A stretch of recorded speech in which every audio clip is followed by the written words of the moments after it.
Merci de rester fidèle au programme d'ITV. C'est parti pour cette édition du soir. Les titres. Effondrement d'un immeuble à 5 étages ce matin à Ngor en face du stade municipal. Les riverains surpris et choqués de cette situation. Assemblée nationale, 5 anciens ministres sous le régime Macky Sall envoyés devant la haute cour de justice. Il s'agit de Mansour Faye, Sophie Gladima, Ndeye Saly Diop Dieng, Moustapha Diop et Ismaïla Madior Fall. Et puis, dette due aux établissements privés d'enseignement supérieur, le ministre de l'Enseignement supérieur, de l'Innovation et de la Recherche annonce 4 milliards de francs CFA destinés à payer une partie de la dette. Abdourahmane Diouf invite les établissements non conformes à se plier aux exigences de la loi.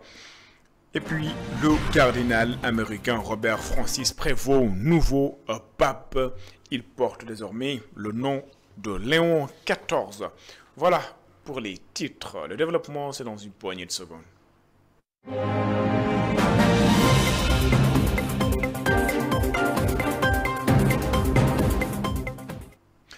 Bonsoir et bienvenue. Tout d'abord à l'Assemblée nationale, 5 ministres ou 5 anciens ministres sont envoyés donc devant la haute cour de justice. Il s'agit d'Amadou Mansour Faye, Sophie Gladima, Moustapha Diop, Ismaïla Madior Fall et Ndeye Saly Diop Dieng, tous poursuivis donc pour divers délits. Les rapports du fonds de force Covid-19, mais également un dossier portant sur la corruption, entre autres. Donc l'Assemblée nationale a donc décidé, jugé à l'unanimité, ou pas à l'unanimité, a jugé, donc la majorité a décidé de les envoyer, donc mise en accusation devant la haute cour de justice. Je le disais en titre, effondrement d'un immeuble de 5 étages, c'est ce matin, en face du stade municipal de Ngor. Stupeur donc à Ngor, où certains riverains n'arrivent toujours pas à comprendre comment cet incident s'est produit en beau milieu de la capitale, à Modouat. Ngor s'est réveillé dans la stupeur ce matin.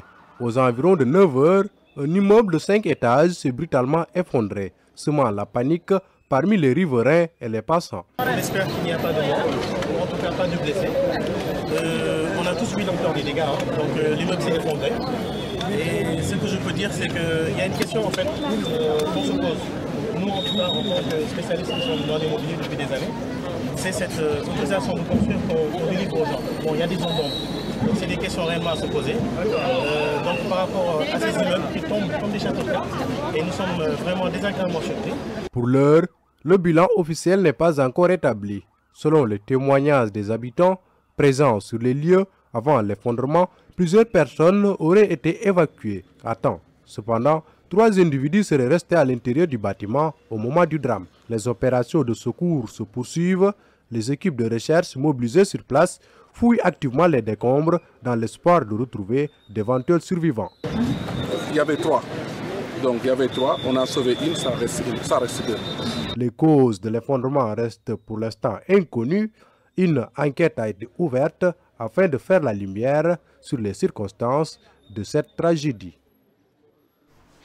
Amadouat, je le disais en titre également, le ministre de l'Enseignement supérieur, de la Recherche et de l'Innovation annonce une enveloppe de 4 milliards de francs CFA pour payer une partie de la dette due aux établissements privés d'enseignement supérieur. Abdourahmane Diouf demande également aux écoles privées déclarées non conformes de se rapprocher de ces services. C'est un compte rendu signé Elisabeth Grastine et Sedman Diallo. Le ministre de l'Enseignement supérieur, de la Recherche et de l'Innovation est revenu sur la situation actuelle des établissements privés, notamment en matière de statistiques. Sur les 298 universités privées existantes, je dirais qu'il y en a priori 143 qui n'ont aucun problème. Vous voyez déjà que c'est la majorité, c'est vraiment ouvert. Et même si on pousse l'analyse, il y en a 55 autres qui sont dans le pipeline, comme vous dites, et on ne peut pas leur reprocher d'être dans le processus. Et je suis totalement d'accord sur le fait que l'accréditation, l'habilitation, c'est un processus. Parmi les points les plus soulignés lors de ce moment d'échange figure le problème de la dette. Le ministre a redonné espoir aux établissements privés en manifestant une volonté claire de payer la dette qui s'élève à 28 720 200 000 francs CFA. La dette de départ était à 28 720 200 000. C'est ça la dette de départ. Déjà payé, 18 689 millions. Déjà payé. Reste à payer globalement 10 31 200 000. Et sur les 10 milliards qui restent à payer, nous avons budgétisé pour 2025 4 milliards, donc qui sont disponibles. Et rassurez-vous, ça ne va pas aller. Je ne sais pas si ça va être payé avant la Tabaski, mais ça ne va pas aller jusqu'en décembre. Les écoles arabophones et celles de la santé ont également figuré parmi les préoccupations du ministère de l'Enseignement supérieur, de la Recherche et de l'Innovation. Concernant le secteur de la santé, 48% des établissements n'ont pas respecté les procédures d'accréditation selon les données présentées. En termes de statistiques, c'est pire dans les écoles de santé parce que 46% de ces écoles n'ont pas respecté les procédures d'habilitation. Donc là aussi, le message est le même. L'objectif, ce n'est pas de les fermer, mais de vous appeler pour discuter avec vous, en sachant qu'il y aura un peu plus de rigueur pour les écoles de santé, vu la sensibilité du métier. Le ministre a enfin évoqué l'agenda national de transformation de l'enseignement supérieur, un outil mis en place par l'État du Sénégal pour poursuivre les concertations nationales, longtemps souhaitées par les acteurs du secteur. Elisabeth Christine, lancement du deuxième volet du projet d'appui et de valorisation des initiatives entrepreneuriales des jeunes et des femmes PAVI 2. C'est une enveloppe de 107 milliards de francs CFA qui a été dégagée. Les autorités veulent faire du PAVI un levier stratégique pour l'attente de la souveraineté alimentaire, mais également impulser une dynamique industrielle et technologique. C'est ce que nous disent Ndeye Alifal et Barazon. Et que dire du caractère inclusif du PAVI? Une rencontre qui entre dans le cadre du renforcement des capacités d'intervention en termes de financement des initiatives entrepreneuriales des jeunes et des femmes, des secteurs prioritaires dans le référentiel Sénégal 2050, avec comme objectif faire du projet d'appui et de valorisation des initiatives entrepreneuriales des femmes et des jeunes PAVI un outil économique du Sénégal. Ce geste symbolise l'importance accordée par les plus hautes autorités de l'État à la promotion d'un entrepreneuriat inclusif, moteur d'emploi, de dignité et de souveraineté économique. À vous, chers entrepreneurs, femmes et jeunes porteurs de solutions, vous êtes le cœur battant de ce programme. Le PAVI 2 est conçu pour être un outil à votre portée, partout où vous êtes. Il est fait pour vous, avec vous, et surtout un engagement renouvelé pour faire du PAVI 2 un levier décisif de transformation économique et sociale. Pour le Premier ministre, le principal problème du Sénégal depuis des années est d'ordre économique. Il estime qu'il est temps de s'organiser pour relever le défi. Aujourd'hui, nous célébrons bien plus qu'un programme, nous célébrons une vision partagée, un rêve abouti, celui d'un Sénégal audacieux, porté par l'énergie de ces femmes et de ces jeunes. Notre pays a un seul problème et un seul défi à relever, que nous n'avons pas su faire depuis 65 ans maintenant, et c'est le défi économique. Il nous faut désormais nous orienter et résolument concentrer tous nos efforts à relever ce défi, car nous en avons le potentiel, nous en avons les compétences, l'envie et la détermination. Les bénéficiaires du programme qui ont été distingués à cette occasion saluent l'initiative et encouragent l'État. Tanguy Bouba est bénéficiaire reconnu dans le domaine de la riziculture et porte-parole des bénéficiaires. Lorsque l'ADER a lancé son projet de financement, j'ai tenté ma chance. Et quand ils m'ont accordé le financement, je n'en revenais pas. C'est à ce moment-là que j'ai vraiment pris mon envol. Avec d'autres partenaires, bu financement amee incha allah fu ñu bëgg a dem daan fa dem daan soxali Sénégal. 107 milliards de francs CFA ont été alloués pour assurer la réussite du PAVI 2, faisant suite au succès du PAVI 1 lancé en 2019. Plus de 240 000 entrepreneurs ont déjà été accompagnés, générant 92 633 emplois directs et indirects. Le programme vise à renforcer la souveraineté alimentaire, industrielle, économique et technologique du pays.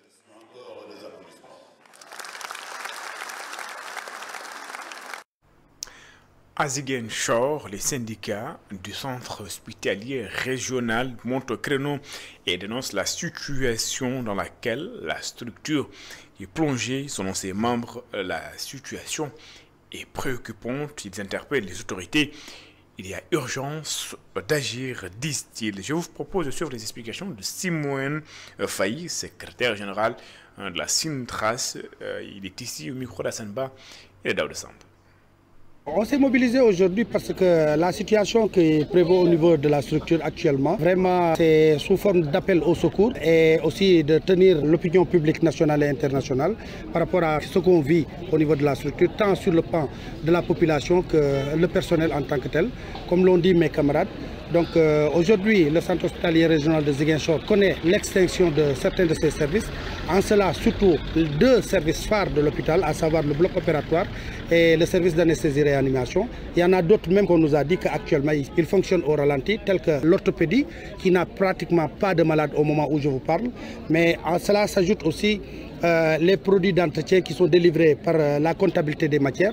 Aucun service actuellement, n'eût été les chefs de service, leur major et le personnel dévoué qui se cotisent pour acheter ces produits-là, ces services ne seront pas à même de pouvoir fonctionner. Donc à cela s'ajoute aussi la gouvernance que nous avons toujours décriée, qui fait qu'il n'y a plus de réunions de coordination, pas de réunions de suivi de recettes et de dépenses. Donc il n'y a aucune réunion qui puisse permettre à l'autorité. Ça c'est le mode de management de ce directeur sortant qui a fait qu'aujourd'hui l'hôpital vraiment est plongé dans cette situation. Et pour rappel juste, l'hôpital est surendetté, tant au plan des fournisseurs, mais sur le plan aussi du personnel à qui non seulement l'hôpital doit 3 mois de motivation, les recettes à terme, l'hôpital doit plus d'1 année de motivation issue des recettes à terme. Et donc à cela aussi s'ajoute une dette qui dépasse 500 millions vis-à-vis de l'IPRES, donc ce qui nous amène un réel problème par rapport à la sécurité sociale. La situation est plus qu'alarmante. Non seulement, même si aujourd'hui on faisait la passation de services entre les deux directeurs, cela ne suffirait pas pour sortir l'hôpital de l'ornière. Parce que si l'État du Sénégal ne met pas la main à la pâte par rapport à cette gestion, déjà en commençant par auditer la gestion de ce directeur sortant et soutenir grandement ce nouveau directeur qui a été affecté, je crois que même si c'était le Messie, je ne crois pas qu'il puisse résoudre les problèmes qui prévaut actuellement au niveau du centre hospitalier. L'hôpital est plus malade, plus malade que ses propres malades. Ça, c'est une vérité absolue. Le nouveau front, force alternative, critique le dialogue politique initié par le gouvernement. Pour ses membres, les urgences sont ailleurs. La question des travailleurs licenciés doit être réglée. À cela s'ajoute la situation économique du pays. Le nouveau front, force alternative, réclame également une transparence dans la gestion des deniers publics. Khadija Nadjouf et Barasso pour le compte-rendu. Le nouveau front Force Alternative invite l'opposition autour d'un contre-dialogue le 28 mai prochain. Face aux urgences actuelles, l'ONFA considère que le dialogue proposé par le gouvernement sénégalais est hypocrite. Ce sont les propos tenus par Djibi Ndiaye, coordinateur du nouveau front Force Alternative. Le dialogue politique sera contré par un autre contre-dialogue où l'opposition va effectivement poser les véritables problématiques de l'heure et tenter de voir comment on va leur apporter des propositions, parce que j'ai l'impression que les propositions leur manquent. Et à partir de ce moment-là, on pourra trouver un consensus pour mener ce pays-là. Les membres du front ont exprimé leurs doutes sur la gestion des deniers publics, abordant notamment la question du pétrole et du gaz. Ils exigent ainsi plus de transparence dans ce secteur. La gestion des recettes issues de l'exploitation des ressources pétrolières et gazières représente un enjeu crucial pour l'avenir de notre pays. Nous demandons instamment aux nouvelles autorités nous leur exigeons de rendre publics ces rapports sans délai afin de rétablir la confiance et de permettre un contrôle citoyen éclairé et responsable. Cette exigence de transparence s'étend également au domaine de la justice. L'ENFA dénonce l'existence de détenus politiques et des arrestations qu'il juge arbitraires. L'égalité de tous devant la loi étant un pilier fondamental de l'État de droit, toute perception de partialité ou d'instrumentalisation de la justice à des fins politiques remet en cause le principe de l'équité et érode la confiance des citoyens vis-à-vis de leurs institutions. Barthélémy Diaz, défenestré de la mairie de Dakar et de l'Assemblée nationale. Madiambal Diagne, convoqué incessamment devant les tribunaux. Farba Ngom, Abdoulaye Seydou Sow, Tahirou Sarr, un otage politique. Le cas Abdou Nguer, c'est un cas extrêmement grave. Ce cas, nous devons le dénoncer. La question des licenciements abusifs observés ces derniers temps a été également abordée. Les membres du Front ont attiré l'attention sur la fragilité actuelle des entreprises de presse. Ils insistent sur la gravité de la situation qu'ils qualifient de violation du Code du travail et réclament des éclaircissements. Khadija Nadjouf, la conférence épiscopale de l'Afrique de l'Ouest et de l'Espagne s'unissent pour plaider pour la cause des migrants. Ses membres appellent au respect des droits des migrants et sollicitent également des pays d'accueil une meilleure prise en charge de ces derniers. Pape Garcet. L'accueil, l'intégration ainsi que le soutien aux migrants font l'objet d'un atelier de 2 jours initié par le réseau Afrique-Europe pour la mobilité humaine et la sous-commission de la conférence épiscopale espagnole pour les migrations et la mobilité humaine. Quel que soit l'endroit où on se trouve, que ce soit le migrant lui-même, que ce soit le pays d'origine, que ce soit le pays de transit, que ce soit le pays de destination, à chaque étape, la dignité humaine doit être respectée dans la justice, dans la solidarité et dans la commune volonté de montrer cette appartenance à la société des hommes que nous formons. L'humanité est une humanité entière et nous sommes tous frères en l'humanité créée par Dieu. Ainsi donc, sans pour autant encourager ceux qui prennent cette route périlleuse, moi je pense que je lance cet appel que le pape aussi François a lancé au pays d'accueil, de pouvoir s'ouvrir à cette hospitalité positive, à cet accueil qui permettrait aux migrants de se sentir aimés. L'Église espagnole a mis en place un programme de sensibilisation pour permettre une bonne intégration des migrants. Très récemment, la conférence épiscopale a publié un document envisageant sensibiliser les communautés chrétiennes à l'accueil des migrants, mais aussi à que les migrants deviennent les protagonistes de leur propre intégration dans le pays. Non? Pas seulement l'objet de charité, mais ils sont capables d'être protagonistes, non? De mettre sur leurs propres mains un effort pour obtenir une place dans la société espagnole. Non? La dignidad que detrás de ellas existe. À l'issue des 2 jours d'atelier, un document commun sera produit pour renforcer la collaboration interecclésiale et la coordination avec les institutions locales et internationales. Dunia Kato Sénégal est une organisation qui incite les jeunes à se lancer dans l'entrepreneuriat selon son fondateur Malamine Soli. C'est une solution pour faire face à la problématique liée à l'emploi au Sénégal. Le partage d'expériences avec les Sénégalais vivant à l'étranger serait également bénéfique. Malamine Soli, que je vous propose d'écouter, est au micro de Mahmoud Lamine Fati et le Cheikh Magatmay. L'objectif, c'est surtout sur le plan technique et essayer de faire comprendre à tous les porteurs de projets l'importance qu'il y a d'avoir des connaissances et d'avoir la façon de traiter et de fonctionner leur projet. Donc c'est ça notre rôle. Et on est à Yeumbeul, c'est une ville qu'on voit qu'on n'est pas, même pas à moins de 15 km de Dakar, on n'a rien en fait. On n'a même pas des centres de formation, on n'a même pas des endroits où trouver des deuxièmes chances et tout ça. Donc pour nous, c'est quelque chose qui est déplorable. Donc notre objectif, c'est qu'on puisse voir autre Dunia Kato et autre Dunia Kato et d'autres Dunia pour permettre à tous les jeunes à avoir des niveaux, à avoir des endroits où exercer le projet ou même exercer les idées. Ou même avoir un endroit pour avoir l'accès à l'Internet. Donc je crois que ce n'est pas quelque chose qui est impossible. Pour lutter contre le chômage, c'est quelque chose dans tous les pays du monde, c'est un vrai problème. Mais pour moi, si on est capable de créer des gens qui ont la capacité de créer, là, on est en train de lutter bien. Mais si on veut laisser tout avec l'État, si on veut laisser tout avec des gens qui ont des moyens ou bien des gens qui n'ont pas les moyens, donc on doit avoir la capacité de faire rêver aux gens et de leur faire dire que c'est possible, quoi. Et puis, un mot dans l'actualité internationale, le cardinal américain, Francis Prévost, a été donc élu nouveau pape. Le cardinal américain Robert Francis Prévost, nouveau pape, il remplace pape François.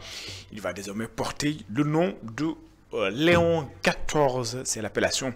Donc il faudra retenir Léon XIV, nouveau pape. Il a été élu ce jour. Il remplace ainsi le pape François. Je vous rappelle également, il s'appelle Robert Francis Prévost.